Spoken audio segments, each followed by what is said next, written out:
అలాగే ఇంకొక క్వశ్చన్ ఇక్కడ, జనరేటివ్ ఏఐ ఎందుకు నేర్చుకోవాలి? ఒక 5 రీజన్స్ చెప్తాను. జనరేటివ్ ఏఐ ఎందుకు నేర్చుకోవాలి? నెంబర్ 1, ఇది ఖచ్చితంగా ఫ్యూచర్ టెక్నాలజీ. వచ్చే 10 సంవత్సరాల్లో ఏఐ ఆల్మోస్ట్ ఎవ్రీ ఇండస్ట్రీలో ఉంటుంది కాబట్టి జనరేటివ్ ఏఐ డెవలప్మెంట్ లేకుండా అసలు ఏ ప్రాజెక్ట్ జరగదు. 2, హై శాలరీ. ప్రజెంట్ షార్టేజ్ వలన ఏఐ ప్రొఫెషనల్స్కి చాలా హై శాలరీ డిమాండ్ ఉంది. తర్వాత ఆటోమేషన్.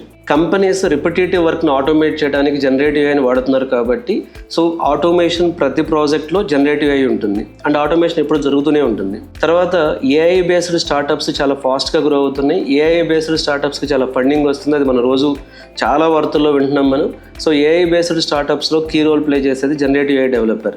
అలాగే ఎర్లీ అడ్వాంటేజ్. ఇప్పుడు జనరేటివ్ ఏఐ డెవలప్మెంట్ అనేది ఇంకా ఎర్లీ స్టేజ్లోనే ఉంది కాబట్టి అంత డెప్త్ నాలెడ్జ్ ఉన్న వాళ్ళు ఇంకా ఎక్కువ మంది లేరు కాబట్టి 2025లో 2026లో జనరేటివ్ ఏఐకి వెళ్ళిన వాళ్ళకి ఈ ఫ్యూచర్ టెక్నాలజీని ఎర్లీగా నేర్చుకుంటారు కాబట్టి ఇది ఫ్యూచర్ పాయింట్ ఆఫ్ వ్యూలో బిగ్ అడ్వాంటేజ్ అవుద్ది అనేది ఖచ్చితంగా నిస్సందేహంగా మనం చెప్పొచ్చు. జనరేటివ్ ఏఐ డెవలపర్స్కి ఎంత ఎర్లీగా మీరు ఎంటర్ అయితే మీ రెజ్యూమ్కి, మీ కెరీర్కి, మీ ఫ్యూచర్కి అది ఖచ్చితంగా యాడ్ ఆన్ అవుతుంది.